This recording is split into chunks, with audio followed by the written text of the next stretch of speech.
Very good morning to all of you. On behalf of Auditing and Assurance Standard Board of Institute of Chartered Accountants of India, I welcome you all in today's 56th VCM of this council year on various audit matters. Today, the topic of our VCM is audit consideration while auditing leases, cash and bank balance, and provisions.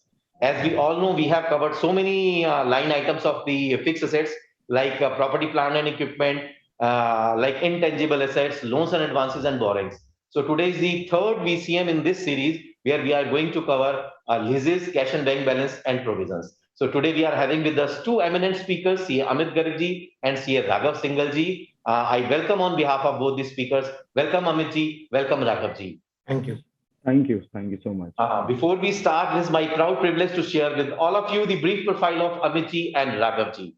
Amit Garg is a chartered accountant and partner in RNBP and Company. He leads audit and assurance practice in his firm. Amit ji has 17 years, more than 17 years of professional experience in assurance and advisory services and is known for his technical expertise combined with business acumen and pragmatic approach. Amit has worked with SR Bartley and Company for more than a decade while he was part of the audit and assurance division. Amit has vast experience of serving large multinational clients. He has extensive experience in IFRS, IND AS, special audits, IFRS transition, ICFR, SOX testing, business process reengineering, tax audits, capital market transactions, and due diligence. In addition, Amit ji is a technical reviewer with FRRB of ICI and is a faculty of IFRS IND AS course conducted by the Institute of Chartered Accountants of India and Delhi University. He is a member of the group constituted for quality enhancement of study material of subject financial reporting at CA Inter and CA final level, and is a corporate trainer on IND AS and IFRS. He has conducted so many seminars, webinars, and VCM during this lockdown as well as this COVID period. So once again, welcome you, Amit ji, for sparing your valuable time. Moving on to our next speaker, here Raghav Singhal ji. Raghav ji is a manager with accounting advisory practice of Pyrin. He has 9 years of experience in conducting statutory audit. Approximately 4 years of the professional experience has been Big Four accounting firm in performing audits under Indian GAAP, KPMG for 4 years, Tier 2 CA firm for 2 years. He is skilled in statutory audit, limited reviewers, internal control over financial reporting, and tax audit. He has worked in multiple industries ranging from hospitality, FMCG, retail consumer goods, diversified manufacturing, IT, healthcare, and others. He played a key role in identifying potential business for clients, including preparing research reports for target markets, product potential, etc. His domain also consists of providing technical accounting solutions relating to revenue recognition, lease accounting, and share-based payment, amongst other complex transactions under the Indian GAAP, Indian accounting standards. He has advised multiple clients on the operating effectiveness of their internal control system and prepared presentation on important methods of the improvement. He has been awarded with the Kudos Award and Spot Award during his work. So list is still long. So I welcome on behalf of AASB of ICI, Raghav ji, welcome to you in today's VCM. Thank you so much. Moving on our first technical session relating to leases, we are having with us our first speaker, Amit ji. So may I request Amit ji to please start his deliberation on auditing consideration while auditing leases. Over to Amit Garg ji, please. Thank you so much, sir. Just a confirmation whether my yes, PPT is visible. It's perfect, sir. Perfect. Thank you so much, sir. Thank you so much.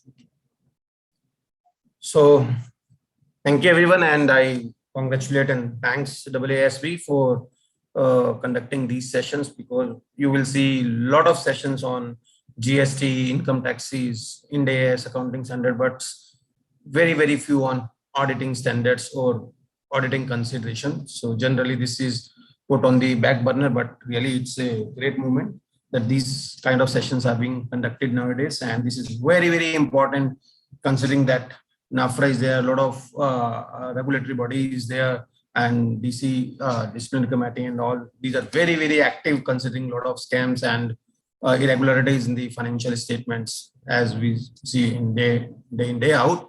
So from that perspective, this is very, very important to understand how the audit is being done for the significant items of the financial statements. And today we are covering leases, cash and bank, and provision. So I will start with leases. So so we will discuss regarding definitely leases part, and along with that we will also discuss, because audit we are doing, I think most of us are doing audit, but along with audit it is also very, very important to document whatever we are auditing, because this is the only way we can save our life, especially in today's world, because audit or assurance is very, very, in today's time is very, very difficult to pursue, being a lot of regulators are on our head and everybody is there to look into our working paper. So audit is nothing, it's not a rocket science, it's just simple logics and what is right and what is wrong. But more important is that how we document whatever audit procedures we have performed during the audit of the financial statements. As this quote says that the skills of an accounting can always be ascertained by an inspection of his working paper. So your document should be of such kind that nobody should sit with the reviewer, and the reviewer should in isolation should be in a position to understand whatever work you have carried out on any on the accounts or the account balances which is being displayed or which is being disclosed or coming in the financial statements. Okay. So before we deep dive into the auditing part, before that, you also need to understand what is leases. So we will not deeply go into the accounting part, but yes, whatever you are auditing, but natural that you should know the accounting as well. Unless and until you don't know what is the accounting and how the accounting is being done, then it will be very difficult to audit that aspect. So we will briefly touch base that also. In today's time, we have two frameworks under which financial statements are prepared. One is IND AS, which is the Indian Accounting Standard, and other is the Accounting Standard. So we have IND AS 116, which talks about leases, and on the other side, we have AS, which talks about accounting for leases under Accounting Standard framework. So under IND AS for leases, this standard eliminates the accounting difference between an operating lease and finance lease. And largely we will discuss from the perspective of lessee, because this is very, very critical and very, very different accounting vis-a-vis IND AS and AS framework. So under IND AS, now there is no differentiation of operating leases from the perspective of the operating lease and finance lease as far as lessee is concerned, because even earlier it was operating leases, means the leases which were for the shorter duration, for example 2 years, 3 years, 5 years, we were doing the accounting of simple booking the rent. But now the accounting has changed, and accordingly our audit procedure should also change in line with the change in the accounting framework. So for lessees, this standard eliminates the accounting difference between an operating lease and a finance lease. For the lessor, the accounting and classification is then based on the existing operating and finance lease model. So accounting is same under IND AS also as far as lessor is concerned, but from the lessee's perspective, there is no difference. Finance lease and operating lease are treated in a similar way. Lessees with operating leases will have a major impact in accounting under this year. There is significant impact on the financial statement, and accordingly your audit procedure should also be aligned with the accounting which is being prescribed by IND AS 116, and this standard was applicable with effect from 1st April 2019, and in today's time we are sitting in 2022, so we are very much on this IND AS 116 if you are into the IND AS framework. And as far as accounting standard 19 is concerned, so unlike IND AS 116, under IND AS leases are classified as operating leases and finance leasing. So operating leases means any lease agreement under which risk and reward arising from use of assets are not transferred to lessee in an operating lease. Basically, there is a lessor, you have taken in simple words, you have taken the asset for usage for some particular time. That may be 12 months, that may be 24 months, 36 months, 5 years, 6, 7 years. So depending on that, there are other considerations as far as AS 19 and IND AS 116 are concerned. But in nutshell, to understand that if you are not basically owning the asset, you are not purchasing the assets effectively, but you are taking just on rent, it is a operating leases, right? You are not using the asset for substantial period, rather for shorter period of the economic life of the asset you are taking on rental basis. So that is called leases. So how we should do audit for leases? So directly before going into the procedure, what procedure we will consider, we will design.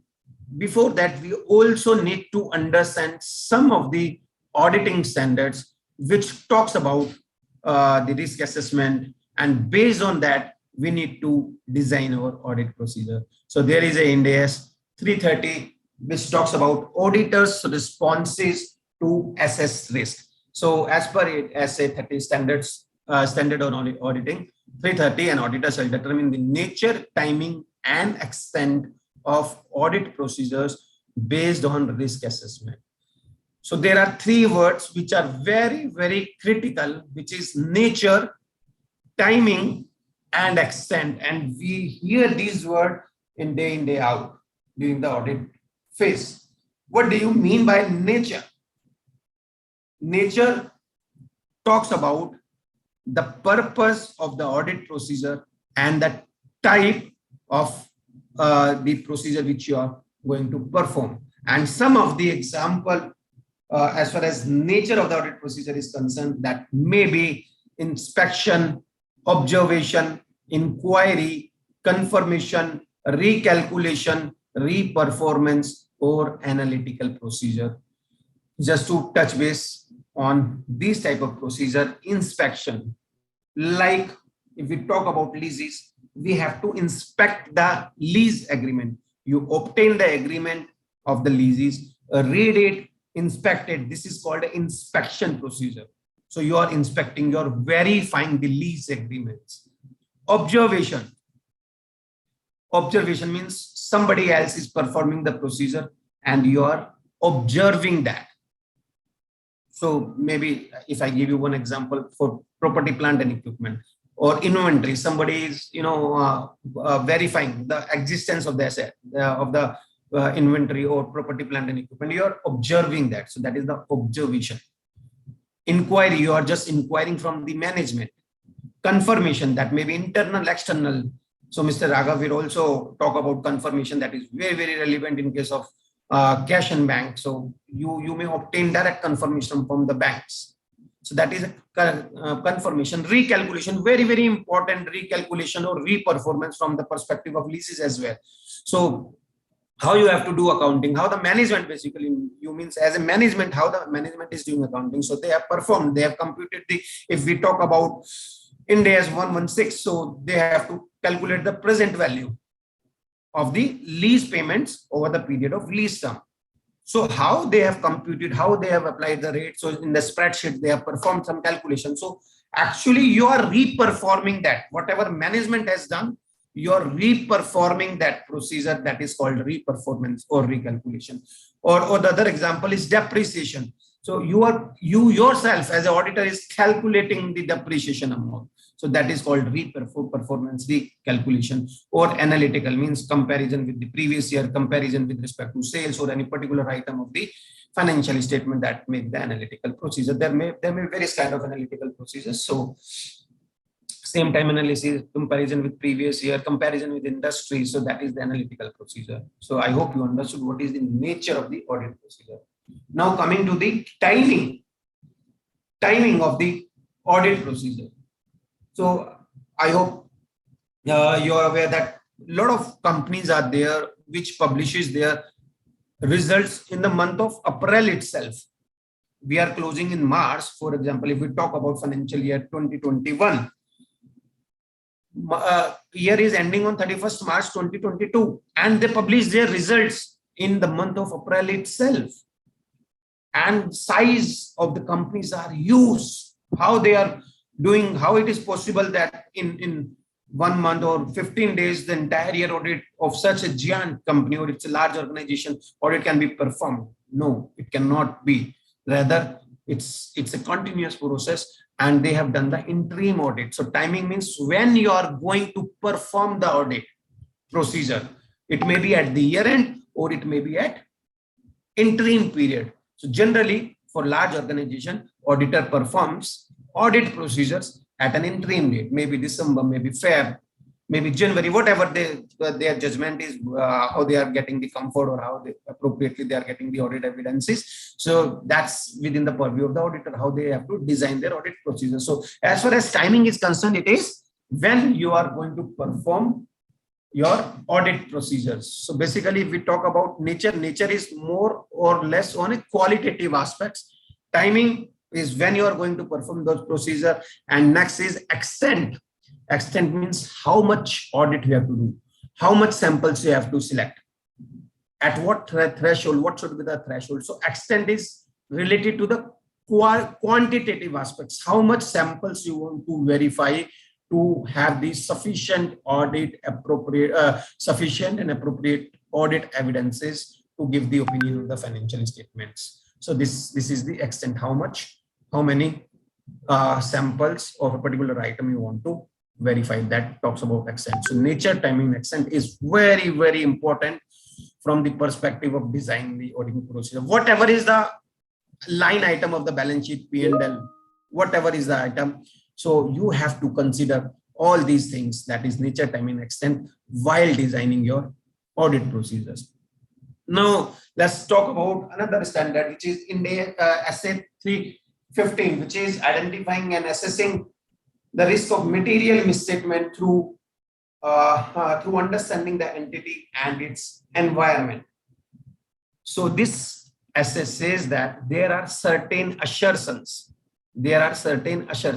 I hope you understand what is the assertions. Assertions is nothing but the claims or representations which are being made by the management explicitly or implicitly regarding the account balances or the items which is coming in the financial statement. For example, we talk about property, plant and equipment or leases, whatever. So whether this PP exists actually, so that is the existence assertion, means actually the assets are in place, assets is there. So these are some of the assertions which may be rights and obligation, valuation, existence, completeness.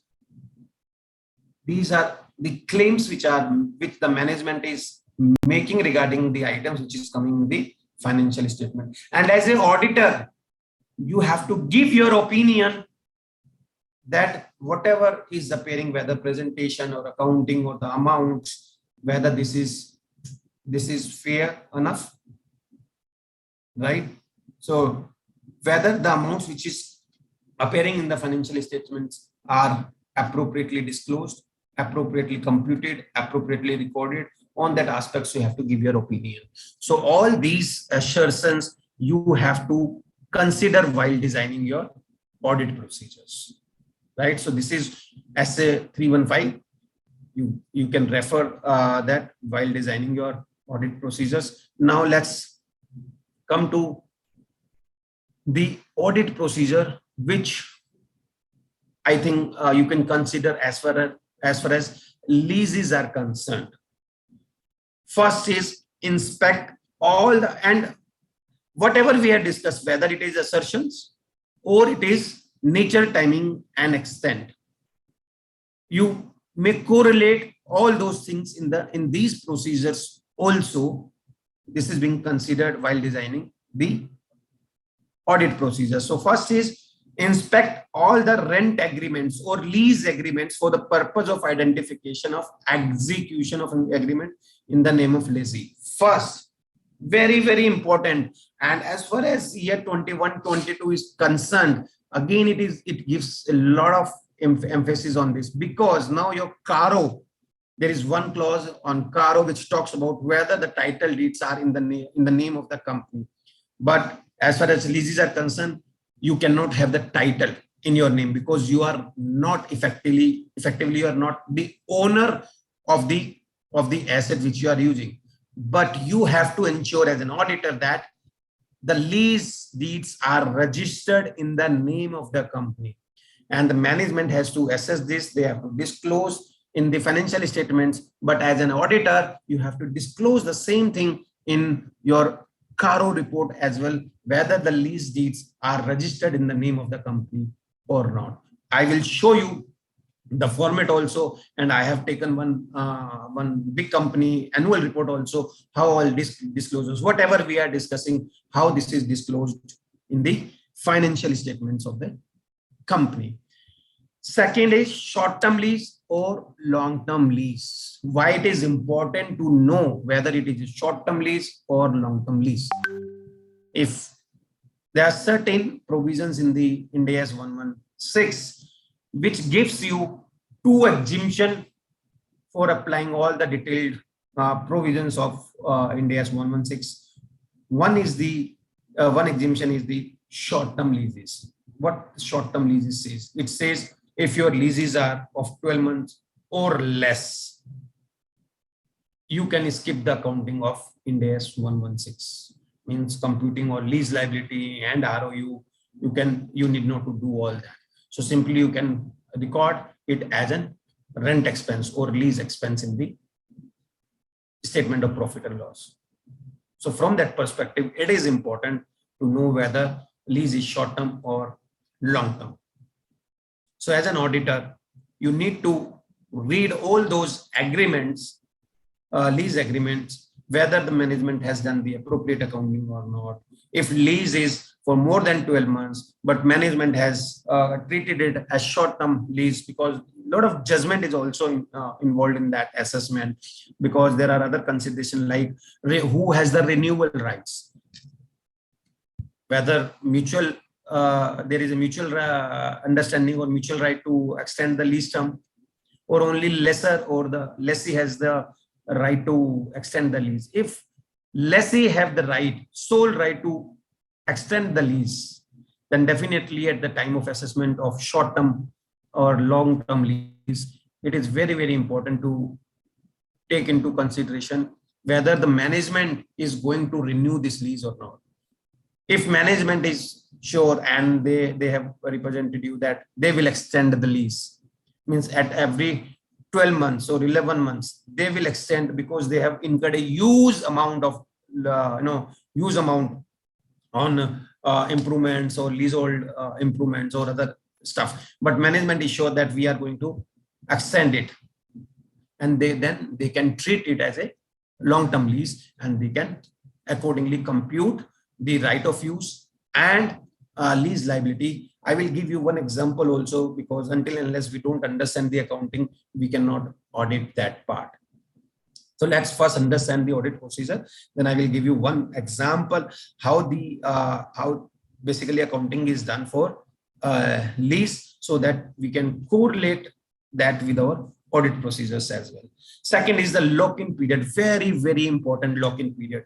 Whether it is, because what is long term? So that as far as this IND AS 116, we want to understand this.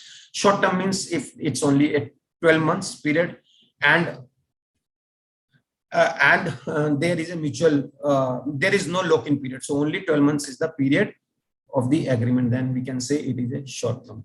But for example, if the lease agreement is for 3 years, which is generally 3 years, 9 years means there is a clauses of 3 plus 3 plus 3. Such kind of agreements you will find in practical life also.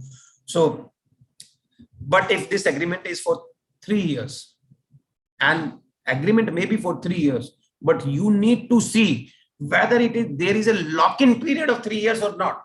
There may be two scenarios. Agreement may be 3 years, but at the end of every 12 months, it is to be extended with the mutual consent. Mutual means lessor and lessee. Then maybe you may not call it a long-term agreement.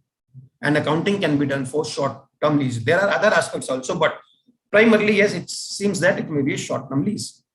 But if there is a clause that before 3 years, this contract cannot be cancelled by the either party. And if lessee cancels this or the lessor cancels this, generally we understand from the lessee. So if lessee cancels this agreement before the end of 3 years, so whatever is the remaining period, the lessee will have to pay rent for that also. So effectively, lessee has committed itself to pay rental for 3 years, irrespective of that, whether the lessee use it for 3 years or for lesser period. But lessee has to pay rent for 3 years. That is called lock-in period. And for the purpose of applying IND AS 116 or long-term lease, it is very, very critical to understand whether there is a lock-in period or not, because a lot of things depends on this lock-in as far as accounting is concerned. So you need to design your procedures well when you're inspecting. Basically, now your type of procedure, the nature of procedure you're performing is inspecting. So you have to inspect the agreement and you have to verify the period of the agreement and what is the lock-in period of that agreement. Then the rent amount is definitely very, very important. What is the rent amount you are paying over the period of lock-in? Not only because there is generally terms that at the end of each 12 months, there will be escalation clauses. At every year end, 10% of the lease amount will increase. So today I am paying 1 lakh per month. After the end of 12 months, I will start paying 110. So 1,10,000. After the end of that second year, again, I will increase 10% of 1,10,000. So again, 11,000 will increase. And from second year onwards, I will pay 1,21,000. So generally, you will find these are the very, very practical clauses in the lease agreement. So escalation clause, because when you will compute the amount of right of use or lease liability on initial recognition, all these items are very, very important.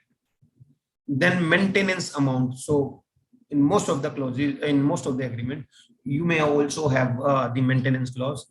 So as far as maintenance amount is concerned, that amount is not taken into the consideration for computing right of use and lease liability. That is excluded from that, and it is paid on a monthly basis, whatever is the actual amount. And you have to ensure that that amount is purely of maintenance nature. It should not be related or linked with your actual rent, right? So these are some of the critical items which you should see in the agreement. And what is the audit procedure? Inspection is the audit procedure. When you are going to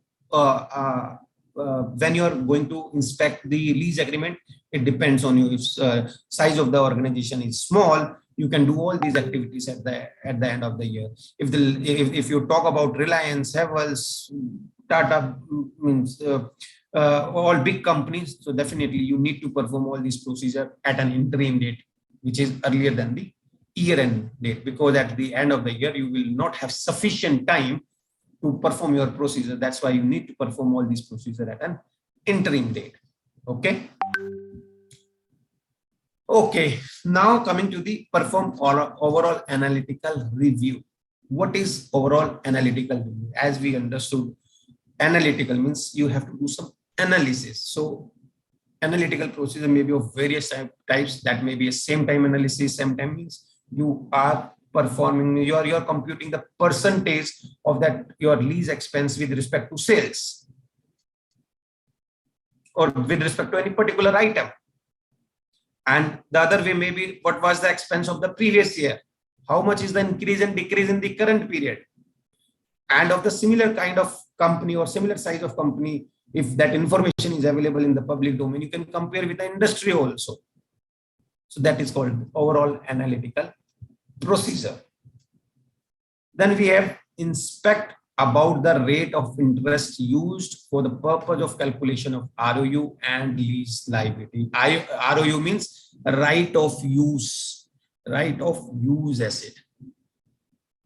How you have to compute ROU and lease liability for that purpose, interest rate is very, very important. So this interest rate is the incremental borrowing rate. I give you an example. Suppose you want to lease one plant and machinery. or you want to lease suppose one plant and machinery, okay? And if you want to buy this plant and machinery, how much amount you need? For example, 1 crore rupees. And how you will gather 1 crore rupees? So you say you borrow this amount from the bank. And if you borrow this 1 crore rupees to purchase the plant and machinery, what rate bank is charging? That is your increase. For all practical purposes, generally that will be your incremental borrowing rate. So that rate you have to use for calculating present value of the lease rentals. I hope you understood. This is the incremental rate, means basically at what rate you will get the amount to purchase that asset. That will become your incremental rate, and that rate you have to use for computing right of use and lease asset. You means now the management has to use. So you as an auditor have to understand whether the correct interest rate has been taken or considered by the management or not, because you are an auditor, and now we are understanding the audit procedures. So this is one of the critical audit procedure wherein you have to ensure that correct interest rate has been computed while calculating the right of use and lease liability. Next is reperformance, the working for the purpose of calculating of ROU and lease liability. Now you can correlate reperformance. This is the nature of the type of procedure which we discussed in previous slides. So as this is very, very significant, this is your choice. Basically, it's not hard and fast rule. This is your choice, which audit procedure you have to perform. Which type of procedure will give you more comfort, more evidence as far as that particular item is concerned, for around which you are doing the audit. So if we are talking about lease, so I think reperformance is very, very good type of audit procedure which we can perform, because you are effectively reperforming what the management has done, and you will ensure that whether the amount of lease liability or ROU has been correctly computed or not. And in some cases or in some organization, this amount is very, very large. But I understand that in most of the company, you will find maybe amount may be small or it may be large, but in most of the company, this item will be there in the balance sheet and statement of profit and loss. Ensure presentation and disclosure. As far as IND AS 116 is concerned, presentation and disclosure is very, very important, and there are various disclosures in IND AS 116. And also as far as your schedule 3 is concerned, schedule 3 also talks about that this item should be presented on the face of the balance sheet. So wherever there is a right of use, then you have to ensure that this item is being presented separately on the face of the balance sheet. This is just below your property, plant and equipment.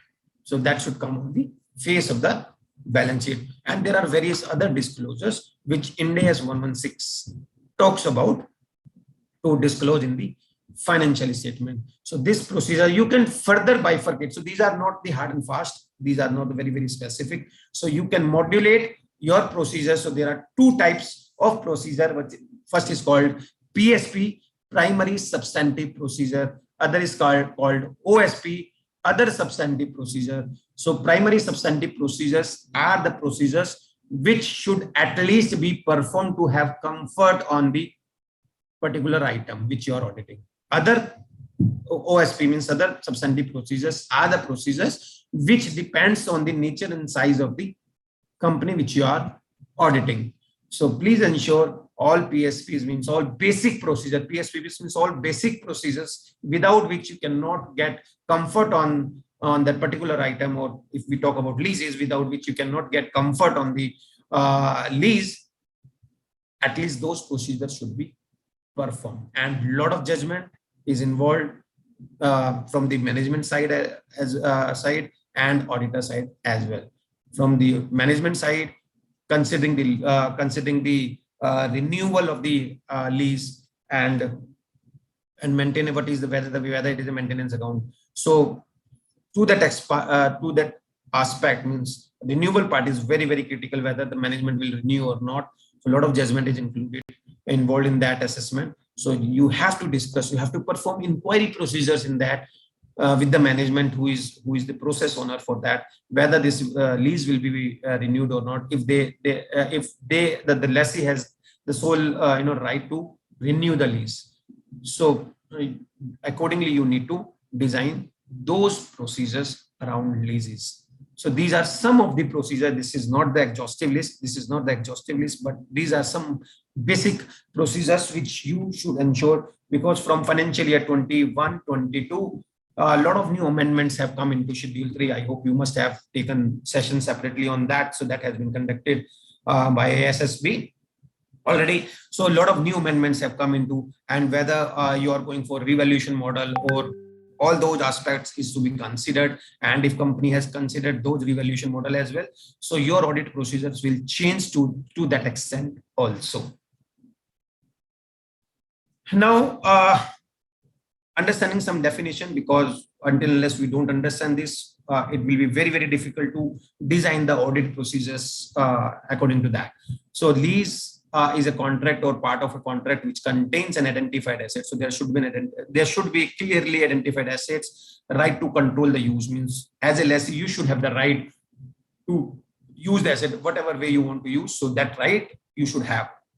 The period of time for using an asset, what is the period, and consideration for use. If all the above conditions are fulfilled, the contract will classify as lease. So these are the basic principles which you have to ensure to identify whether this contract is a lease or not.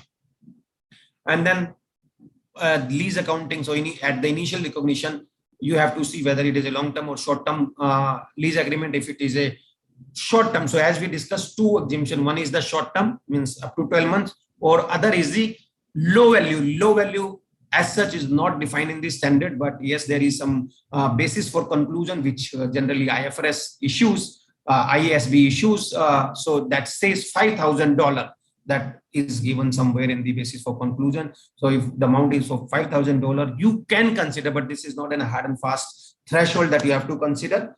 It's again a judgment. You have to decide whether it is a low value or not, but it should so these are the two exemption: short term up to 12 months or low value.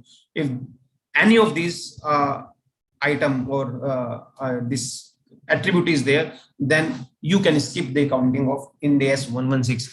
Basically, what is that accounting? You have to compute the lease liability and you have to compute the right of use on day one, on initial recognition. On one side, on the asset side, you will recognize right of use, and on other side, you will recognize lease liability. So you can skip that if these two attributes are there in the lease agreement. So from that perspective, inspection of agreement and all clauses are very, very important as an auditor to understand whether correct accounting was done by the management or not. Then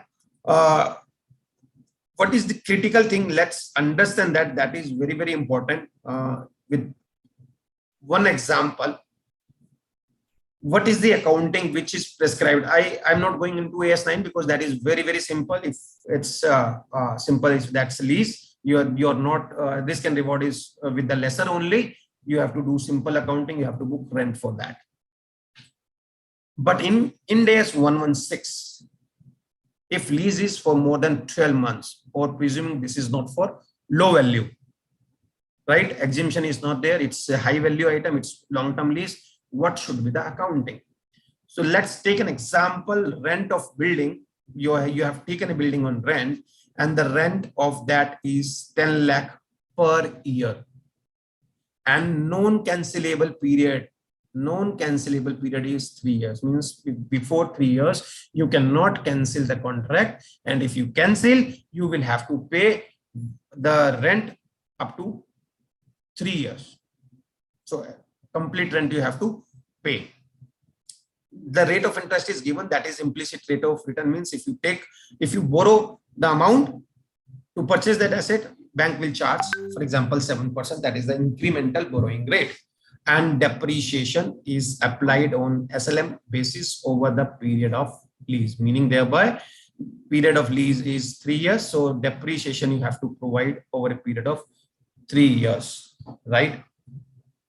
What is the accounting in simple you have to do? First of all, you know that 10 lakh is to be given over a period of 3 years. Simple mathematics, Excel provides all these functionality. Present value, you have to compute present value taking the rate of interest of 7%. So this is the annual rent year 1, year 2, year 3, 10 lakh rupees each year. 1 divided by 1.07, you will get 0.93. That is the present value factor at the rate of 7% for first year. Second year, how you have to compute? 1 divided by 1.07 give power 2. And for the third year, 1 divided by 1.07 give power 3. So these are the factors which you will get. If you multiply by these factors are multiplied by annual rent, you will get this present value of rent. So on day 1, when you are entering into a contract, so this is the amount you are required to buy this asset if you purchase it, right? So the standard says now you have to do the lease accounting as per IND AS, which is the present value. So this 26,24,316 on one side, you have to debit your right of use asset. On other side, you have to credit lease liability with the same amount on day 1. On day 1, on one side, you will debit right of use asset debit and lease liability credit. And again, this lease liability, because your schedule 3 or IND AS 12, IND AS 1 also says that you have to disclose current and non-current. So whatever is the current amount out of this, you have to bifurcate into 2 parts. What is current, what is non-current, meaning thereby what you have to pay in next 12 months and what you have to pay in second and third year. So second and third year will go in non-current lease liability, and 12 months, next 12 months, that will go current lease liability. That is the presentation which you have to make in the financial statement. And you have to ensure, because the preparation of balance sheet is the function of management. It is the responsibility of the management. So they would have done it. You have to actually verify. But unless you don't know what is the accounting, you will not be able to verify that. So ensure, so accordingly, you have to design your audit procedure that whether appropriate presentation as per schedule 3 has been done by the management or not. That audit procedure you should design, and you have to ensure this. And the second step is, now you have right of use, which is the asset like your property, plant and equipment. This is the similar kind of your asset, right of use. Now you have to depreciate it over a period of 3 years. So if you divide 26,24,3,116 divided by 3, so this, that will be this amount, 8,74,772. That will be the depreciation. So depreciation account debit to right of use or accumulated right of use, the way you present in this. And on the other side, you have to record the finance charge also. That is the interest on lease liability. That is 183,702. How you have to compute? 26,24,316 multiply by 7%. If you do that, you will get this amount. 26,24,316 multiply by 7%. You will get this amount, that is 1,83,702. So on day 1, means at the end of on day 1, this is the accounting end day, which is in step 2. At the end of the year, first year, you will credit your liability, means you will increase your liability by this amount, and correspondingly in the financial charge, finance expense, in the statement of profit and loss account, this amount will go. And on the other side, you will also record depreciation, which is 8,74,772, and corresponding accumulated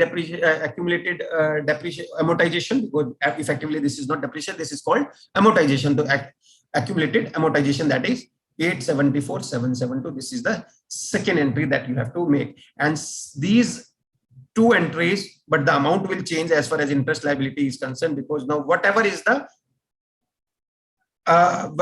amount in your lease liability at the start of the second year, at that amount you will apply 7% and you will record your interest expense, but depreciation will remain same for the for all 3 years, right? So effectively, what is happening in this IND AS 116?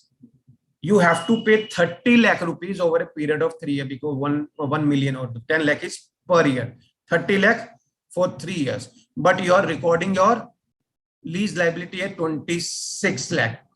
So whatever is the difference, 30 lakhs minus 26, 24, that is nothing but the interest that you will record over a period of 3 years, first year, second year, third year. And this amount will be amortized over a period of 3 years. So effectively, this accounting had split your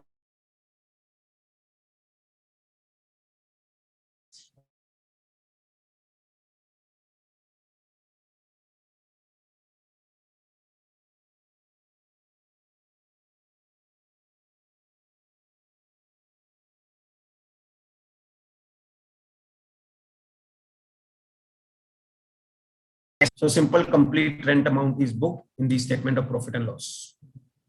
But as per IND AS, this is a different accounting which you have to do. I hope you understood. If you know this accounting, only then you will be able to design your audit procedures accordingly. Now let's discuss the disclosure. Very, very important part. The disclosures which you have to disclose in the financial statement regarding lease. I have taken the extracts from the annual report of Havells India, and these are the disclosures which has been given. So this has been shown. The right of use include 2 assets. One is land and other is building. And what is it? What is the nature of this land and what is the right and from where it has been received? This is all written in item number 1. So you can see this, right? So arrow sign you can see. So these are the 2 disclosures which is given regarding right of use. Second, where you will disclose it, this is lease liability. This will come in the balance sheet. This is the balance sheet part. Again, please remember, you have to disclose it in the current as well as non-current lease liability. This is how you will present this in the balance sheet. In P&L, in the statement of profit and loss, finance cost. In finance cost, you will show interest on lease liability. Interest on lease liability, this amount will appear here. And in depreciation and amortization expense, again in statement of profit and loss, this will appear like depreciation on right of use assets. This is the amount, right? This is how you have to present. Now, very, very important, how you have to disclose lease in the cash flow statement. In cash flow, you have to split again what is the payment of principal portion of lease liability and payment of interest portion of liability. So whatever rent amount you are paying, actual rent, how much percentage is the principal and how much percentage is the interest. So this interest is the same amount which you have expensed, and the balance amount of the payment is the principal portion of the lease rental. So this is the split you have to disclose in the financial statement. There are other disclosures also. What is the movement means? The similar way, the way you present your property, plant and equipment for 22, if we talk about 22, so starting from 2020, April 1st, 2020, movement, all addition, deletion, depreciation, all these things will come like this for 2 years, because you have to give the comparison also. And similar way, the lease liability movement also is to be given. What is the addition, if there is any deletion of liability, lease liability, that is there, interest, actual payment, that is coming in this note. So complete movement of lease liability, complete movement of right of use, that all things we have to give in the note. And one very, very important aspect, there is a requirement of IND AS 107 disclosure. There is some financial instrument disclosures. So that talks about liquidity. That talks about liquidity risk. Liquidity risk. So that talks about credit risk, market risk, liquidity risk. So in liquidity risk, you have to give the financial liability payout over the period. Means you can present in the bucket. So up to 1 year, 1 to 5 years, more than 5 years. So you can disclose as per your choice. Means you can divide in the bucket what is the amount you are going to pay for the financial liability, and lease liability is one of the part of the financial liability. So accordingly, you have to give disclosure in the liquidity risk disclosure as per the requirement of IND AS 107. But the important point is that is undiscounted amount. So that amount will not tally with your balance sheet amount, because in balance sheet that is discounted because you have computed the present value. But in liquidity risk, you have to give undiscounted amount, means actual rent which you have to pay over the rest of the period of the lease, that you have to disclose. Please remember, in most of the balance sheet, this mistake is being made. The same amount, that same discounted amount is being disclosed in liquidity risk, but that should be undiscounted as per the requirement. Okay. Again, IND AS 1 accounting policy, you have to disclose in the financial statement. So that accounting policy, you have to disclose what is the exemption you have taken, and if exemption is not there, how accounting has been done. All these disclosure should come. That is, this is right of use. The previous one was the lease liability. So these all disclosures I have taken from Havells balance sheet. You can definitely, that's available in the public domain. You can go back, you can refer back, but there are various annual reports are available for large companies in public domain. You can go back and you can refer, such kind of disclosures are there. And accordingly, so whatever we have discussed, I'm saying the same you have to factor in your audit procedures. And this is one very, very important part which I discussed in the liquidity risk. You have to design your audit procedure that, and what is the assertion? Presentation and disclosure is the assertion that you have to ensure amount has been appropriately presented and disclosed. So disclosure means on undiscounted basis, that disclosure should come in the liquidity risk. Again, this is the segment reporting. You have to give it separately here. Liquidity risk, which we have discussed. So this is lease liability undiscounted. So very, very important, undiscounted amount has to be given. And this amount, this total amount will not match with your balance sheet, because in balance sheet that is discounted. Here it is undiscounted. These are simply fair value disclosure as per IND AS 113, because for financial instrument, you have to give all these disclosure, and lease liability being a financial liability, you have to give disclosure for that as well. Okay. This is the movement, short term, long term, all movement is coming. Yes, very, very important part, CARO. Again, as we started with CARO, also we discussed. I am again summarizing.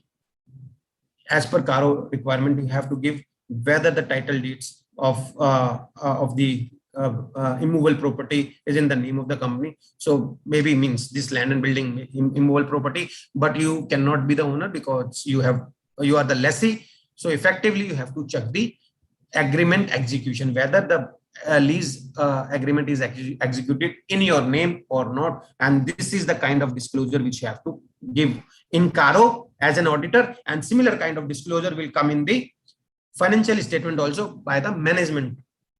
So these are this description of the property, what is the gross amount held in the name, in which name these assets are held, or if it's a lease, in which name lease agreements are entered. This is the second disclosure, which is for leases, and the above disclosure is for property, plant and equipment, right?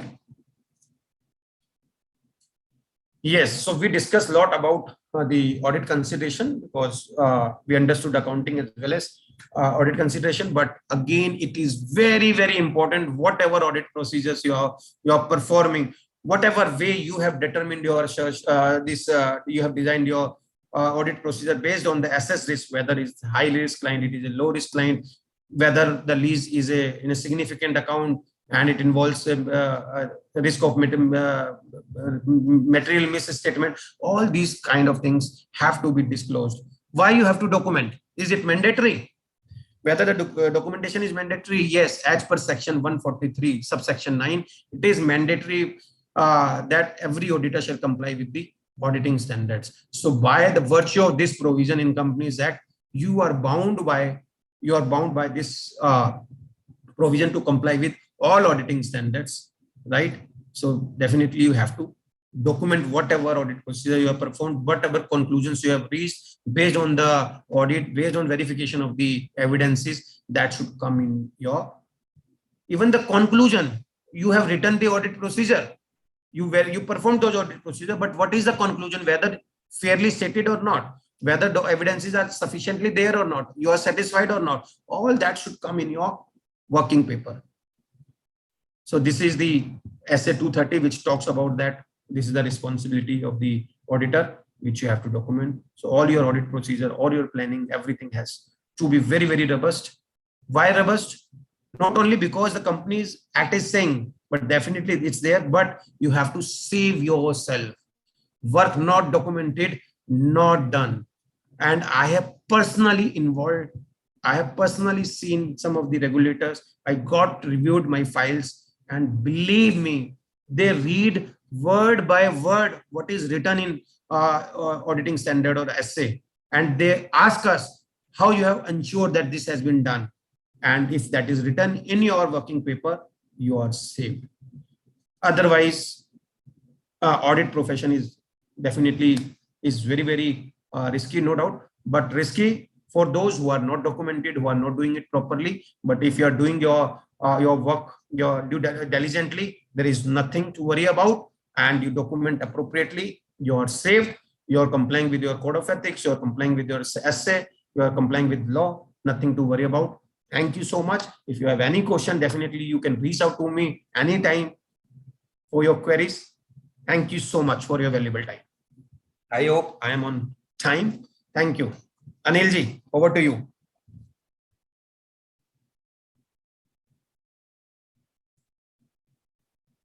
Anilji, are you there? Yes. Can you hear me, Amit sir? Yes. Thank you so much, sir, for wonderful deliberation. All the members are appreciating a lot relating to this presentation. We have gained a lot through your presentation. Sir, we have 3 questions. Yes. We have combined all these 3 questions.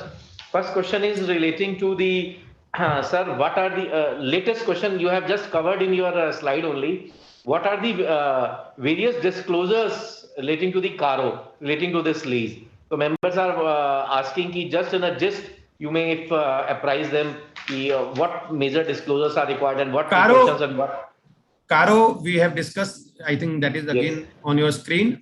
It's there that you have to, as far as lease is concerned, you have to disclose whether the lease agreements are registered in the name of the company. Name of the company means the lessee.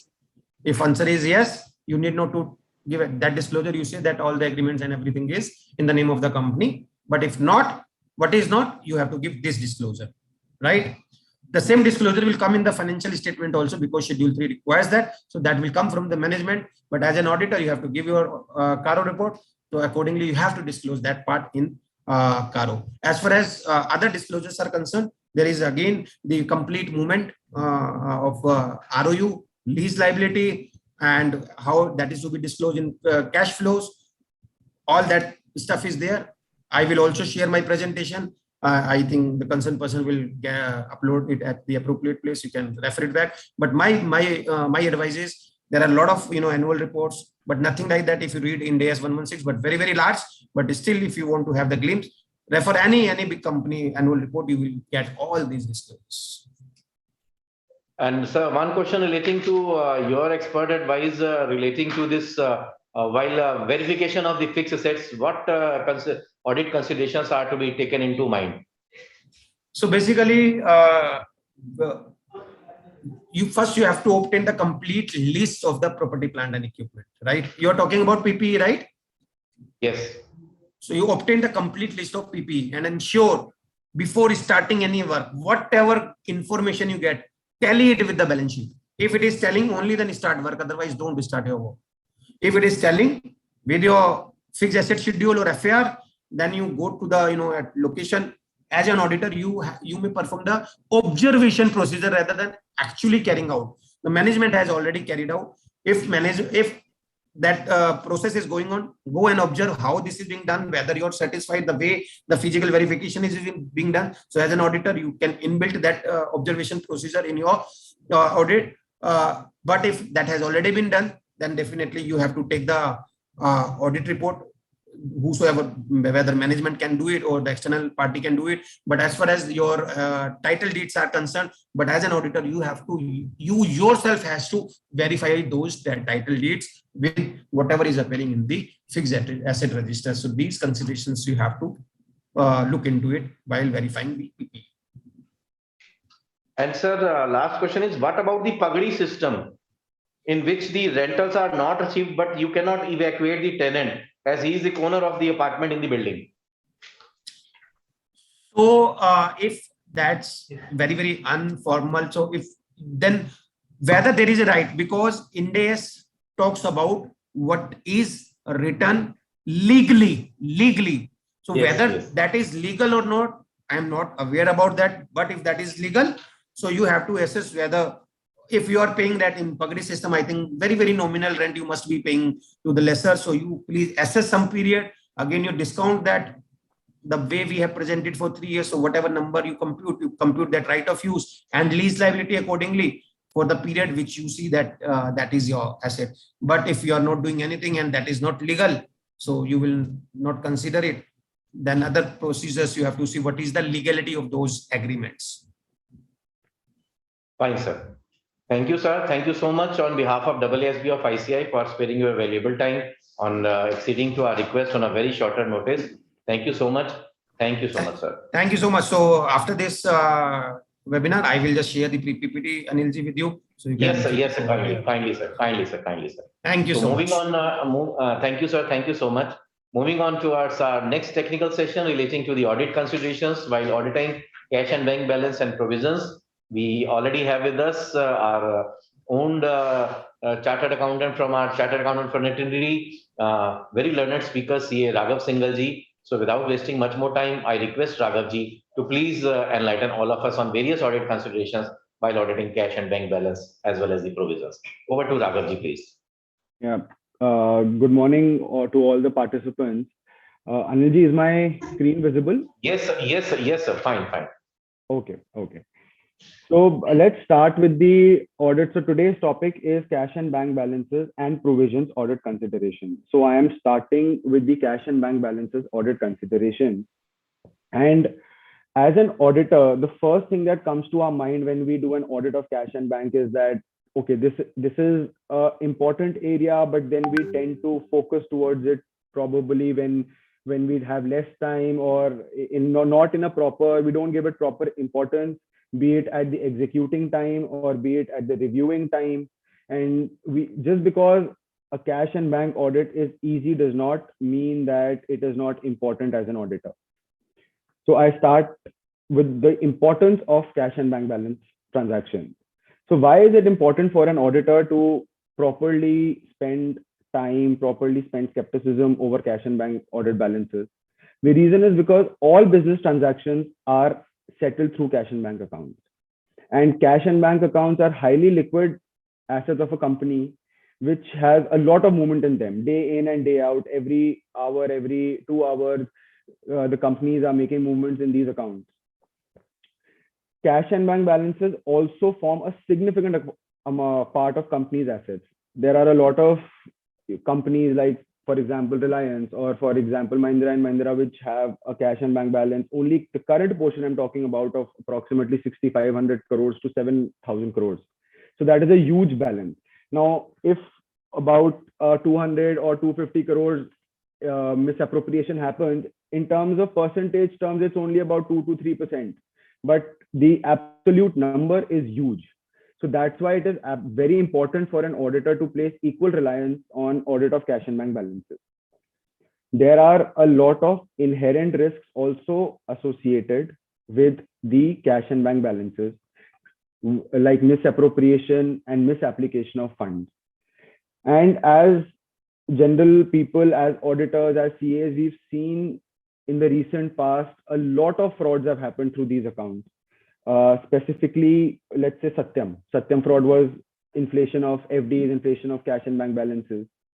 And in fact, another reason is that, the management also sometimes, as auditors, you should know that there is a risk of management fraud also involved. So if a company wants to,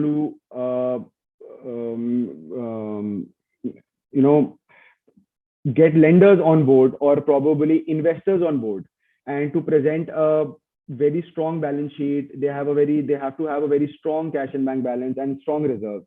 So there is an element of fraud risk involved there as well. And sometimes management, just to please those charged with governance board, they may misappropriate funds from cash and bank balances. So that is why it is really important to place equal reliance on cash and bank balances, just like we do it on revenue, just like we do it on expenses, leases, FAs, financial instruments, etc. So moving on, what exactly is cash and cash equivalent? So cash, we all know, is cash on hand and demand deposits.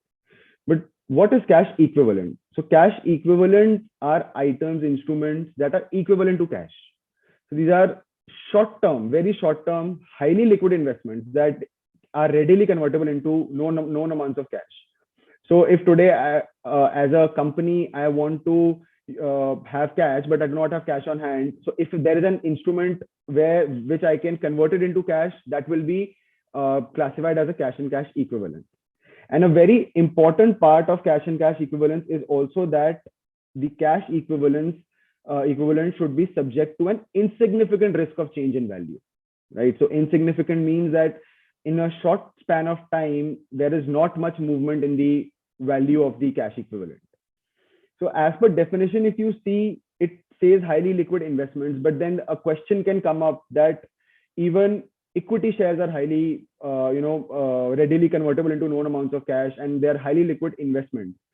But we can never classify equity shares as cash and cash equivalents because of only one reason, that they are subject to a great amount of change every minute, every hour, every day. But if there are preference shares in a company which have a short maturity and a specific redemption date, they can definitely be converted into cash and cash equivalent. So why I am saying all this is because this involves, when you're classifying an instrument as a cash and cash equivalent, it involves a great deal of judgment from an auditor's perspective. So let's start with the presentation and disclosure of cash and bank balances first.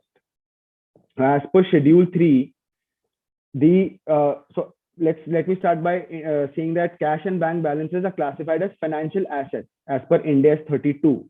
So they are a part of financial assets and not other current assets. Under financial assets, there are three areas where we present cash and bank balances in the balance sheet. One is cash and cash equivalents, which includes checks on hand, drafts on hand, cash on hand, bank balances, bank FDs which have an original maturity of less than 3 months. If there are any other balances other than this, it is but of a current nature, those are classified right below cash and cash equivalents in the balance sheet under financial assets. And it is separate, it is required to be separately disclosed as balances other than cash and cash equivalents right below cash and cash equivalents. If there are balances of non-current nature, they shall be disclosed as under other financial assets in non-current portion of the balance sheet. So these are basically the three areas where we disclose cash and bank balances in the balance sheet. One is cash and cash equivalents. One is just below cash and cash equivalents of current nature as balances other than cash and cash equivalents. And the third is under the non-current assets, non-current financial assets as balance, the balances there.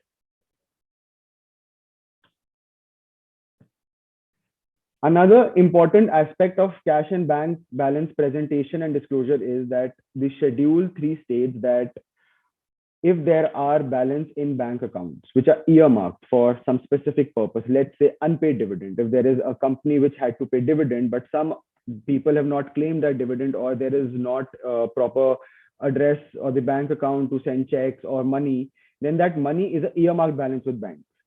Similarly, if there are balances with banks as held as margin money, or any bank balance, bank FD, which has been secured against any borrowings or guarantees, or any amounts which have repatriation restrictions. For example, if a company has a foreign bank account, but there are repatriation restrictions. So these kind of the nature of these items shall be separately stated under the balances other than cash and cash equivalents. They will never be included under cash and cash equivalent, even if they, for example, if there is an FD which is secured against a borrowing and which has an original maturity of less than 3 months, still they will not be classified under cash and cash equivalents because they are not readily convertible into cash. So if it is of current nature, they will come under the cash and cash equivalents as balances other than cash and cash equivalents.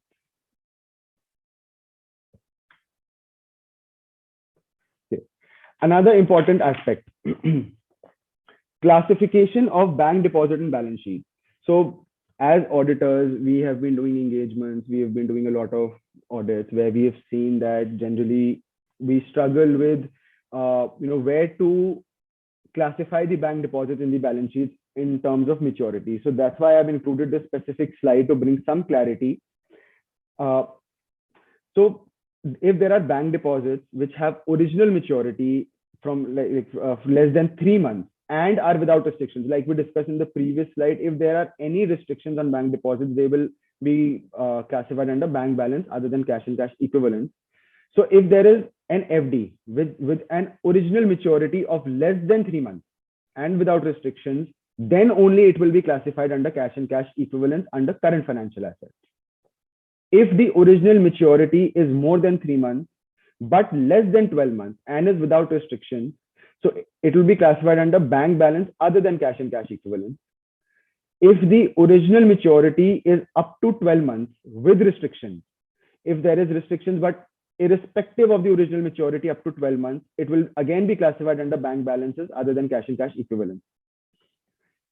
And the guidance, the guidance note on Schedule 3 states that when we have to classify a bank FD as a non-current, we must see the remaining maturity. The maturity period has to be construed as remaining maturity instead of original maturity. So if the remaining maturity and original maturity are both more than 12 months, then the other financial, it will be classified under other financial assets, non-current portion.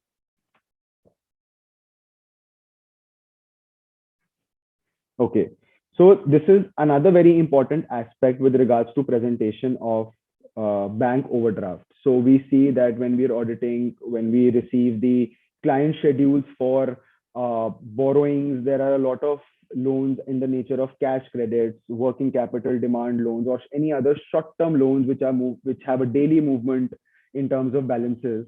So there is a difference in presentation which is depicted in IND AS 1 and IND AS 7. So IND AS 7 statement of cash flow states that where bank overdrafts, for example, CC or a WCDL limits, are repayable on demand and they form an integral part of an entity's cash management, bank overdrafts are included as a component of cash and cash equivalents. That means when you're making a cash flow statement, or when you're matching the cash and cash equivalents at the end of it, the bank overdraft, the CC or the WCDL limits will be shown as a part of cash and cash equivalent. But as per IND AS 1 and the guidance note on Schedule 3 states that all these kind of loans, CC limits, WCDL, bank overdrafts will not be shown under assets. They will be shown under liabilities, borrowings under financial liabilities. And this is the general industry practice as well, which has been following across companies. Okay, now we've discussed presentation and disclosures of cash and bank balances. We've discussed the importance of cash and bank balances. Now moving on to the audit considerations of cash and bank balances.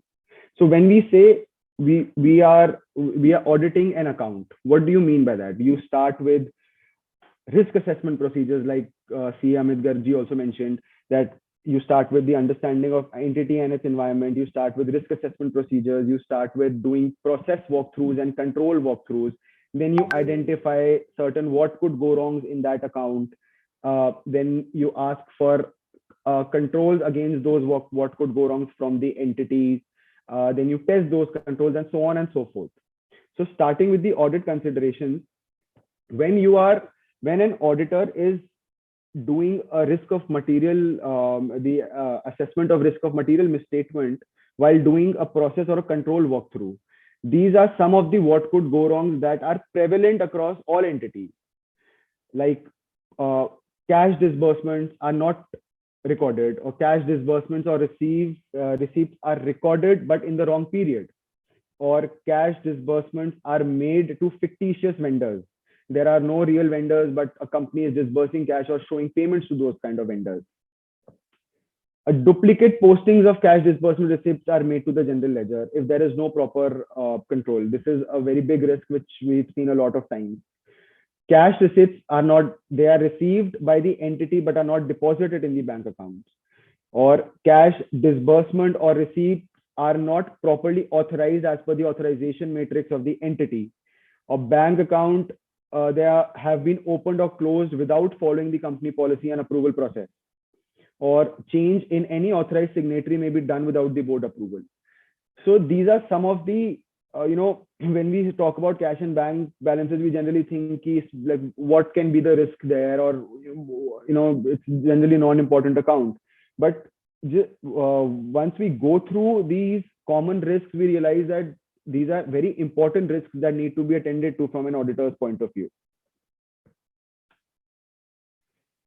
Now, once an auditor does a risk assessment process, the auditor must do a walkthrough also during the risk assessment process for controls, for seeing that the process.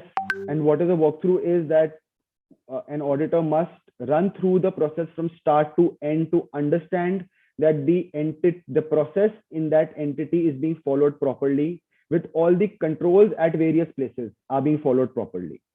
So some of the internal controls that we evaluate in cash and bank balances before substantive procedures, which definitely will define the nature, timing, and extent of other audit procedures, are like, it is very important in an entity to have segregation of duties relating to authorization of transactions, handling of cash, issuance of checks, etc. So if there is only one person who is taking control of the entire cash process of an entity, then it is more prone to fraud. So if there is one person, that person can take out cash and do misappropriation of funds and then cover it up somewhere else, etc. But if there is proper segregation of duties, one person's mistake will definitely be pointed out by another person. There should be proper authorization of cash and banking transactions.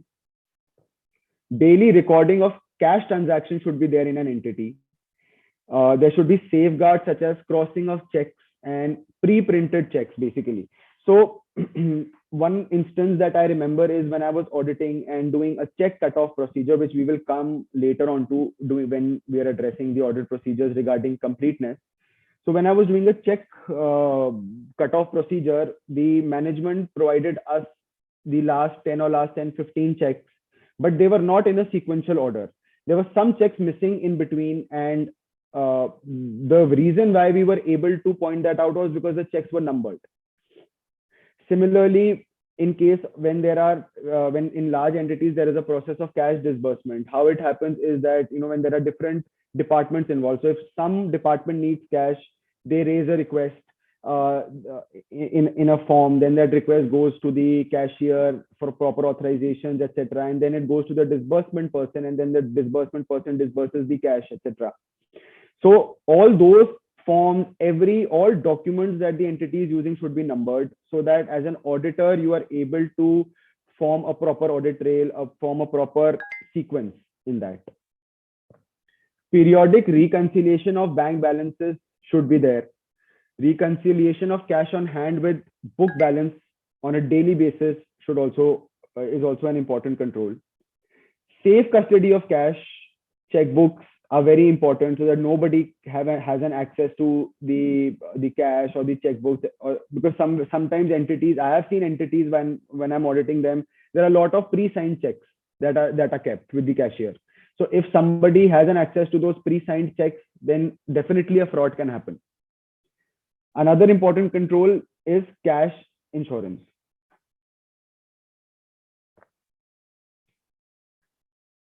So when we are auditing cash and bank balances, a lot of reliance must be placed on proper assertions regarding cash and bank balances. So what are the assertions that as an auditor you will test, both while control testing and both while substantive procedures? So the first is existence, that the recorded cash and bank balances actually exist at the year end with the entity. It's not just that it is mentioned in the financial statements, but actually there are no cash and bank balances.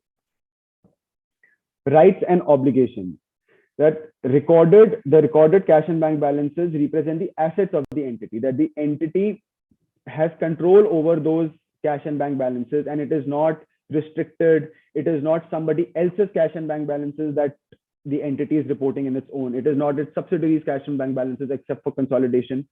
It is not its holding company's bank balances. It is the entity must have the right over that cash and bank balances and fixed deposits. Completeness. So there are a lot of instances where the unrecorded, so we find that there are unrecorded cash and bank balances. So this assertion speaks that the entire cash and bank balance should be of a period should be recorded in that period itself. There should be no, for example, if I were to talk about one example regarding this is a post-dated check, for example. So if an entity has a post-dated check in hand, but that entity records it in the current period, so the completeness is not right. It's overvaluing its cash balances. Similarly, valuation of cash and bank balances, that the reported balances reflect the true underlying value of that asset.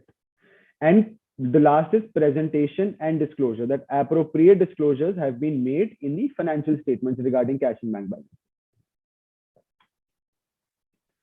Now, moving on to the audit procedures for existence.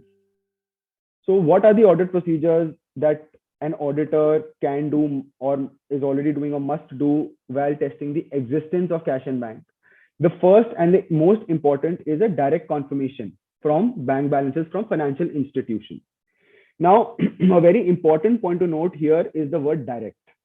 So there should not be any involvement of the management or any person from the entity when an auditor is obtaining a direct confirmation from the bank. Similarly, and earlier, the pre-COVID times, if you see that the general procedure to obtaining balance confirmation was going to the bank physically and obtaining those confirmations. In that case, if an auditor is going to the bank physically to obtaining a balance confirmation, the auditor must ensure that the person giving the confirmation, A, is authorized to give that confirmation, B, that person actually exists, and the auditor must have a visiting card, must take a visiting card as a evidence of obtaining a direct confirmation from that person. But in COVID times, since in the last couple of years, audits have not stopped, but we as auditors have to have direct confirmation, but the banks were closed and you could not include it in the physical form. So we used to send emails for direct confirmation. So when a response on email is received for a direct confirmation for bank balances from financial institutions, there are two things that you need to ensure. One, that the management is not marked in the email. There must be a direct correspondence between the auditor and the financial institution regarding the confirmation process. Some additional procedures can also be regarding that. So when an email, so I'll give you one example. When I was auditing a client, we had received one receivables confirmation from gmail.com, not from an email of an entity. So obviously, as auditors, skepticism and our professional judgment kicked in, and we inquired about that email address from the client, and we asked them that why is it that a person is sending a confirmation from his personal account instead of the office ID. So there were no proper explanations that we received. So we had to do alternate procedures in that receivables, like invoice testing, etc. All the other alternate procedures that is there. So it is very important when an email for an confirmation is received by an auditor that proper importance is also placed on the email that is received, the email address that is received. A lot of frauds happen because of wrong email addresses like that. Similarly, so in case you do not receive a confirmation from a bank, what do you do as an alternate procedure? You must ensure that if the entity is sharing an online bank statement, you must ensure that the extraction process is happening in front of the auditor, in front of the person auditing that account. That you're sitting with the client and then he or she is going online and extracting that bank statement. Also, bank statements must be taken in PDF and not in Excel. Another audit procedure is BRS, as we all know, bank reconciliation statement. But what I want to highlight here is that, so what is a bank reconciliation statement? Bank reconciliations are basically a reconciliation between the actual bank balance as per the confirmation or as per the bank statement versus the amount shown in the bank book of the ledger of the entity. Why it is important is that we obtain, as auditors, generally what trend I have noticed is that we obtain BRS, bank reconciliation statement, we obtain the reconciling items, but there is not much enough testing done on those reconciling items. Till the time there is no testing done on the reconciling items, bank reconciliation statements are of no use, actually. So if there are any checks that are issued by the entity but not presented for payment, or there are any checks that deposited for collection by the entity but not credited in the bank account, we must ensure as auditors that these are subsequently cleared by seeing from the subsequent bank statements. Otherwise, if there is no testing, like I said, of reconciling items, there is no point of doing this audit procedure. For large and unusual outstanding checks on hand, examine supporting documents, examine those checks. So if I get a BRS and if I get some very huge large amounts, ask the client, ask the management to give you physical copies of that check so that you can exactly examine those supporting documents and ensure that the items are cleared by tracing to the bank statements. Another important audit procedure is perform a block test. Now, what is a block test? As an auditor, you are required to take a block. Let's say, for example, if I take a block from 15th September to 25th October of 30 days, 45 days, 15 days, depending upon your audit plan, depending upon the discussion with your amongst your audit team members. So you take a block and you ensure that the transactions that are mentioned in that bank book, the bank ledger, is actually reflecting in the bank statement. So generally, if you see the confirmation, it is related to the year-end balance, the last balance of the last date. The reconciling items are generally towards the end of the towards the end of the audit period. But a block test is usually done in the middle of the audit period. You can take any block, like I said, and verify that the transactions are accurate and they are actually existing in the bank statement. Similarly, ensure that period and interbank transfers are recorded in the same period. So there may be an instance that there is an interbank transfer and the debit from one bank has been captured in the audit period, but the credit in another bank has not been captured in the audit period. So we must ensure as auditors that they are both recorded in the same period. Similarly, checking of contra entries, both withdrawals and deposits, and auditors should ensure that they pertain to same date in cash book as well as bank statement. Another audit procedure is very important. So the next audit procedure is analyze bank and cash suspense accounts. So if you see, how do you do it? You take the trial balance of an entity and just go through the trial balance as an auditor, verify it, scrutinize it, that whether there are any suspense accounts related to cash or not, because there are a lot of movements that entities may tend to route through the suspense accounts, and identify any unusual activity in those suspense accounts. Ensure that the suspense accounts are cleared in a timely manner, and if there is any exception, discuss it with the management.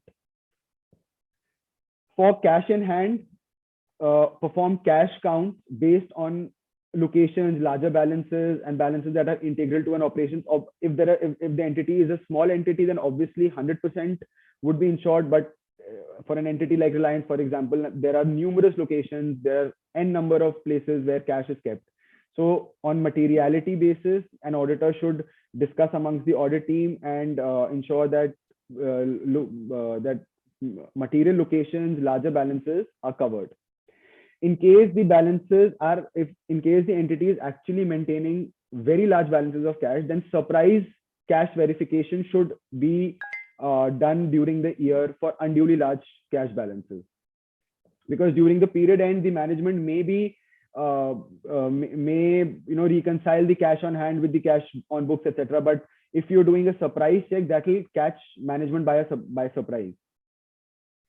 In respect of fixed deposits, it is not just necessary to compute the interest, the accrued interest, but it is also very relevant as auditors to ensure that the FD certificates have been scrutinized properly for interest rates, for amounts, for the term of the FDs. The auditor, this is something that is really important, because as auditors, I've seen very less audit teams doing this procedure, that you should actually take a sample of checks and ensure that if there are any stale checks in there or not. Because if there are stale checks, they should not be recorded. So as procedure, we should take a sample, ask the management to provide us with a sample of checks, let's say 30, 40 checks, and ensure that there are no stale checks in those checks, basically. Audit procedures with respect to rights and obligations.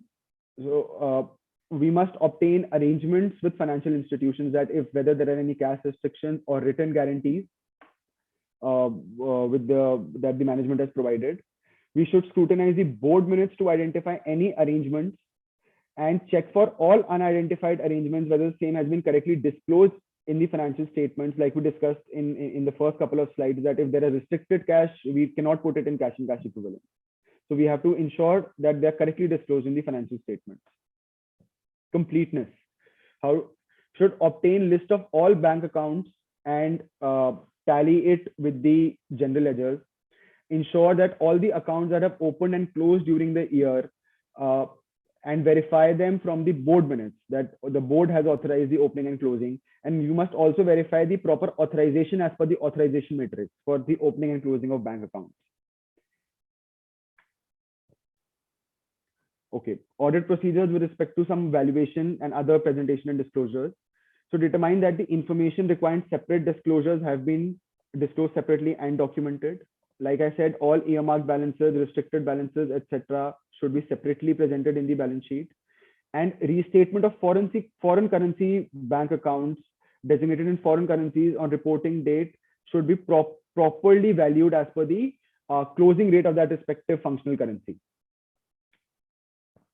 Some other key audit considerations, which is very important, that where substantial balances are held in other countries, details of any restrictions on the transferability of funds should be assessed. Post-dated checks received or issued should not be accounted for in that period of audit. Suitable adjustments should be made with respect to stale checks, like I already covered in the last slide. Okay, so you may come, when you're auditing an entity, you may come across some documents from some external parties which say that, okay, I owe you. So these are called I owe you documents. So I owe you such and such sum of money, I owe you such and such sum of cash, or etc. So if those kind of documents are found during an audit, obtain explanations from the management and ensure that these are not accounted for as cash on hand, because an I owe you document does not mean that the entity has received the cash. Where any material amounts are blocked in foreign bank accounts or any bank which is under moratorium or liquidation, ensure that suitable facts have been disclosed in the financial statement. In relation to balances with specific charge on them or those held under any law requirement, suitable disclosures again have been made in the financial statement. In case of unclaimed dividends, ensure that provisions of Companies Act regarding transfer of amount in separate bank accounts has been complied with. Now, with respect to audit documentation. So like audit, like the previous speaker mentioned, that the importance of audit documentation. It is very necessary for us to safeguard us against, as auditors, against any regulatory considerations, against internal quality control requirements, against external quality control, against any other kind of, the court may ask sometime to present your documentations, any regulator may ask. So everything should be documented in a very proper manner. So one of some important audit documentations are that apart from scope, the purpose of work paper, procedures performed, and conclusion, there are companies' processes related to cash and bank receipts and disbursements should absolutely be documented. The walkthroughs done for processes or controls and the risks identified should be documented. The controls that are mapped against each what could go wrong, and the control testing that the auditor has done should be properly documented. The tie-out between the bank schedule and given by the management and the financial statements and the ledgers should be properly documented. The list of bank accounts opened and closed during the year. The bank confirmation tracker is a very important document, and the direct confirmation received from bankers along with bank envelopes and bank emails, and the names of the people who've sent you those confirmations along with the designations, that should also be documented. Work paper showing bank reconciliation statement, and as I mentioned, testing of reconciling items should be there. Documentation for testing of year-end interbank transfers and unusual transfers should be there. Documentation for block testing and the block selected and the reasons for that block being selected should be there. Synopsis of signed board minutes that have been assessed during the audit of cash and bank should be properly documented. Verification of fixed deposit schedule with new fixed deposits made and mature during the year should be properly documented. The FD recomputation work papers should be in place. Documentation related to cash count, the locations that have been covered, the rationale behind those locations, and any surprise checks, the date of surprise checks, any inconsistencies noted, all those should be documented. And documentation for bank contra entry testing, bank suspense accounts and testing, and stale check testing should also be documented. So this was all about cash and bank audit in a brief, because we have paucity of time, obviously, so I cannot cover everything. But some important aspects that I have covered regarding cash and bank balances. Now we will move on to provisions, the audit considerations for provisions, basically. Now, what exactly is provision? So provision, IND AS 37 defines provision as a liability of uncertain timing or amount. So when there is a liability, but the timing of that liability is uncertain, or the amount of that liability is uncertain, then it can be classified as provision. Provisions can be distinguished from other liabilities like trade payables and accruals, because if you see in trade payables and accruals, there is definitely a certainty of amount. So if the invoice is received, it is a trade payable. If the invoice is not received, it is an accrual, but there is a certainty of amount. But in case of provisions, it is made on the best estimates. It is not, the certainty of amount is not there. Moving on to the recognition of provision as per IND AS 37. So a provision, so there are three important aspects when you are, when as an auditor, we are evaluating that whether a provision should be recognized or not. The first is that it has to be a present obligation as a result of a past event. It is probable that an outflow of resources will be required to settle that obligation, and a reliable estimate can be made of that obligation. If these three conditions, that is the present obligation, outflow of resources, and reliable estimate are not met, there shall be no provision that will be recognized. Now, when I say present obligations, what does present obligation mean? Present obligation means that it is probable that the obligation will occur on the balance sheet date, that it is more likely to happen than not, that outflow will be outflow of resources will happen, that event will occur which will entail the obligation of outflow. And that is the meaning of present as per IND AS 37. And the meaning of obligation is that it can be a legal obligation or a constructive obligation. A legal obligation of a provision let's say, for example, a CSR provision. So all listed entities, they make CSR provisions at every quarter end because it is a present obligation, and it is an obligation which is present, that basically it is probable that the outflow will happen.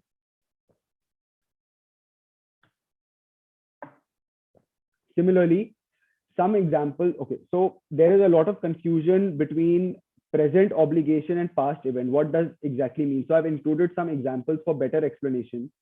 So let's move to example number 1. So if an automobile company at the balance sheet date recalled a particular model of its car, since it was widely believed that the brakes were not efficient. We see a lot of such cases that once a car is released, there are sales happening, but after 1 or 2 years, a particular model is recalled by the automobile manufacturer. So in this case also, the model was recalled because the brakes were not efficient. The brakes will be replaced by new brakes.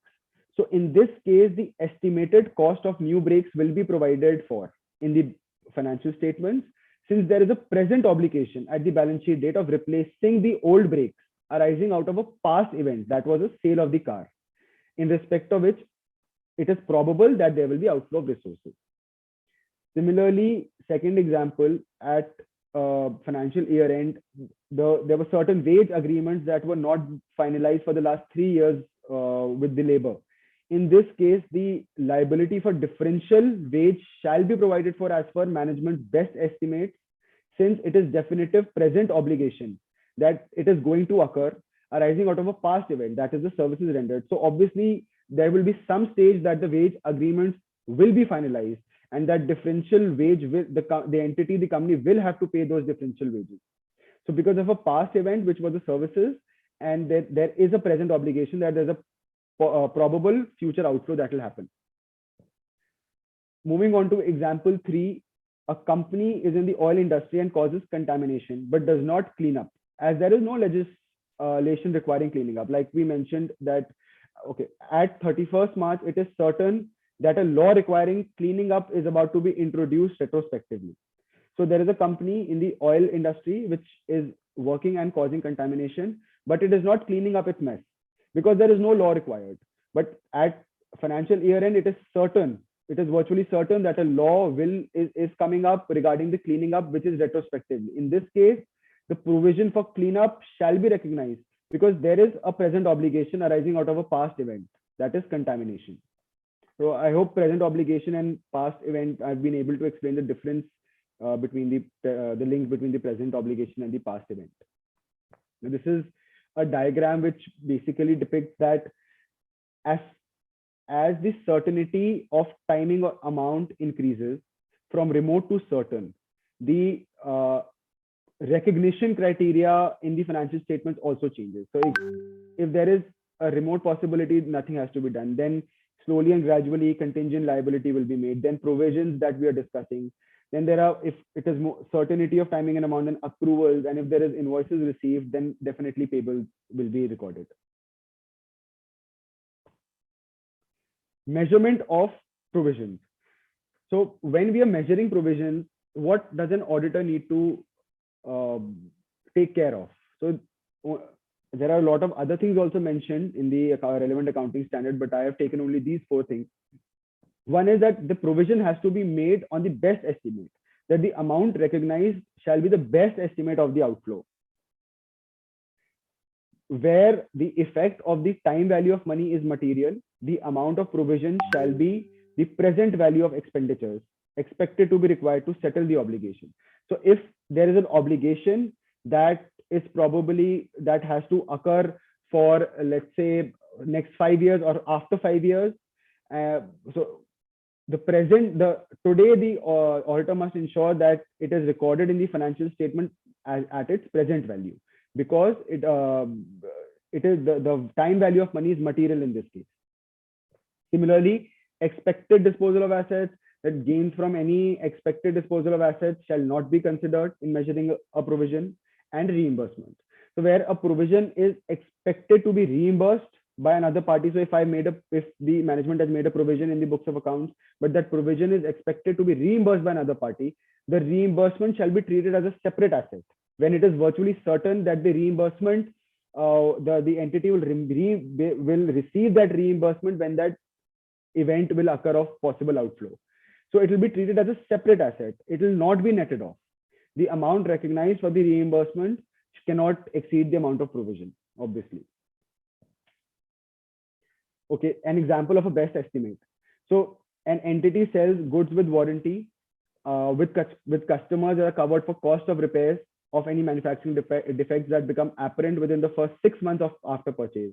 If minor defects were detected, repair cost of 1 million would result. If major defects were detected in all products sold, repair cost of 4 million would result.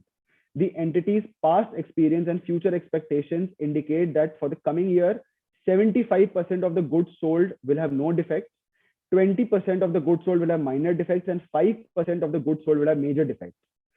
So in accordance with best estimates, the management will make a warranty obligation as 75% of nil, because 75% of the goods will have no defects, 20% of 1 million, because 20% of the repair costs will be 1 million in case of minor defects, and 5% of 4 million in case of major defects. So the best estimate came out to be 4 lakhs. Some other considerations during the audit of provisions. So provisions shall be reviewed at each reporting date. The auditor must review all provisions at each reporting date and adjust to reflect the current best estimate. In case if a provision or if a probability of outflow has extinguished, the provision must be reversed. Another important point mentioned under IND AS 37 is that a provision shall be used only and only for the expenditures for which the provision was originally recognized. If I cannot, the auditor must ensure that CSR provision is not netted off with any other provision. Income tax provision is not netted off with any other expense, like that. So the provision, the provision for which the expenditure for which the provision has been made, the provision must be utilized for that expenditure only. Similarly, onerous contracts. So what are onerous contracts? Onerous contracts are contracts where unavoidable future costs exceed expected future benefits. So for example, let me give you an example of that. So for example, if the entity has entered into a lease agreement, a non-cancelable lease agreement for 5 years, but due to some circumstances, the entity has decided to shift its operations to another location. So the entity cannot cancel that lease. So they will have to pay lease for 5 years. So let's say if the lease is 1 lakh rupees per year, and after subletting, the entity is getting a rent of, let's say, 60,000 rupees. So the 40,000 rupees per year will be provided for under onerous contract. So the guidance says that the provision must be made for onerous contract. And in this example, since I said the 5 and 6 years of time of non-cancelable lease, so the concept of time value of money will also come, that we've discussed before. Provisions shall never be recognized for future operating losses. So audit of provisions. Now we've come to audit of provisions. So as an auditor, what do you primarily see when you are auditing provisions? You, as an auditor, we must examine the reasonableness and adequacy of the amounts that have been provided for, and examine that the provisions are not made in excess of what is reasonably required. Some common provisions that we generally see while we are auditing and in companies' financial statements are like provision for taxes and duties. So audit procedures relating to provision for taxes are that the adequacy of the provision should be examined, that the provision is adequate to cover the liability, to cover the expense. Verify that so if there are any cases, any income tax or any other indirect tax cases for which assessments have been completed, revised or rectified during the year, the auditor must examine that whether suitable adjustments have been made in respect of these additional demands or refunds. If there is a material tax liability for which no provision is made, the auditor must qualify his report even if the reserves are adequate to cover that liability.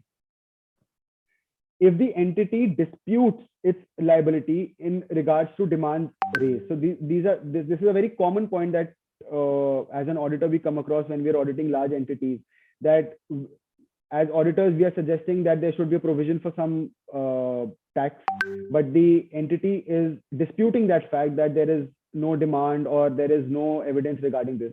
So if the entity disputes its liability in regards to demands raised, the auditor must verify the evidence. The auditor should also send out legal confirmations to the company's legal counsel in case of pending disputes. So when you're sending out a legal confirmation, the usual response from the legal counsel is that whether the entity should provide for a future expense or should show it as a contingent liability. So this is a very important process of sending out legal confirmation. Provisions for gratuity. The auditor should examine that, firstly, that the gratuity is as per the Payments of Gratuity Act. The auditor should examine that the adequacy of the gratuity provision with respect to actuarial certificate that has been obtained. The auditor should also verify the data sent to actuary. So just obtaining the actuarial certificate and matching the financial statements is not correct. We must, as auditors, also ensure that the data sent to actuary for computing those calculations, for making actuarial calculations, are correct and accurate. Like salary sheets, joining dates, date of birth, average year of services, remaining service life, retirement age for that state, etc. The auditor should also test the key assumptions taken by the actuary, like salary increment rate, discounting rate, or attrition rate in that industry. Let's move on to provision for bonus. The auditor should examine whether the liability is provided for in accordance with Payment of Bonus Act, whether the bonus paid. So the Payment of Bonus Act gives a minimum amount of bonus that has to be paid by the entity. But usually we see that the bonus paid by the entity is more than the bonus mentioned in the bonus Act. So in case when it is excessive, the auditor should inquire about the bonus policy of the company and verify that the bonus provision that the company has made is absolutely in accordance with the bonus policy and with proper authorization. Auditor should examine the authority of the same, that the bonus has been authorized as per board resolutions or authorized signatories by the HR department or the HR head of the entity, etc. The auditor should ensure that the bonus provided for has been subsequently paid from the bank statement. Some other audit procedures with respect to provisions, that the auditor must obtain a list of provisions at the start of the audit of provisions and match it with the general ledgers. The auditor must check the completeness of provisions by seeing the previous year's provisions, the minutes of any board meeting or any other meeting, major contracts and correspondences with the parties. Like for example, if there's one instance that is coming to my mind when I was auditing revenue. One of the customers, they had sent an email to the entity saying that the product received is not proper and it is defective. Please adjust it in the next sale or provide us with a credit note. So those kind of correspondences must be ensured that these are provided for. Sending out legal confirmations would definitely ensure completeness because it's a third party confirmation. Discuss with management whether provisions are adequate for warranties, contract clauses, etc. Confirm that each provision meets the criteria to be recognized as we've discussed above, as per the applicable accounting standard. Review subsequent events for any adjusting or non-adjusting events. This is very important. Where the provision includes an estimate, the auditor must verify the reasonableness of the estimate also. For example, warranty that we discussed earlier in one of the examples. So if there is an estimate in a provision, the auditor must inquire the management that how have they made the estimate, what is the basis, what is the rationale for making that estimate, and the auditor must ensure that the reasonableness of the estimate and document that. Coming on to the presentation of provisions in the balance sheet. So as per Schedule 3, the provisions shall be represented on the face of the balance sheet. They will not be included under any other head, under any other like other current liabilities and non-current liabilities. They will be separately disclosed on the face of the balance sheet, both current as well as non-current provisions. Some key disclosures as per IND AS 37 for provisions. For each provision that the entity carries in its financial statements, it shall disclose the carrying amount at the beginning and the end of the period. And the starting amount of the provision, the ending amount of the provision, and the movement in between. Any additional provisions made in the period, including increases to existing provisions, like I discussed, the movement between the ending balance and the opening balance and the closing balance. Any amounts used during the period from that provision that is incurred, or any charge against the provisions. Any unused provisions that have been reversed during the period, that should also be disclosed. A brief description of the nature of the provision is required, and the expected timing of any resulting outflow of economic benefit. Where necessary, an entity shall disclose the major assumptions regarding any future event, the amount of any expected reimbursement, stating that the amount of any asset that has been recognized for that expected reimbursement. So like we discussed that when there are any possibility of reimbursement, we will disclose it as a separate asset. We will not net it off against the provision. So that also has to be disclosed. Thank you, everyone. Anilji. Thank you so much, sir. Can you hear me? Yeah, Anilji. Yeah. Thank you so much, Raghavji. It was really wonderful deliberation. Thank you so much from the core of my heart. You have justice with your deliberation and explained all the concepts relating to the cash and bank balance and provisions. And I have received certain questions from the members. If you allow, can I take those questions right now? Sure. Yes. Raghavji, first question is relating to cash and bank balance. One member is asking, this can we use the term cash and bank balance instead of cash and cash equivalent on the face of the balance sheet when the bank balance includes term deposit maturing after 3 months but within 12 months? Whether term deposits maturing after 12 months can be included in above? So with regards to first question, Anilji, let me just, can you just repeat the first thing? Yes. Yeah.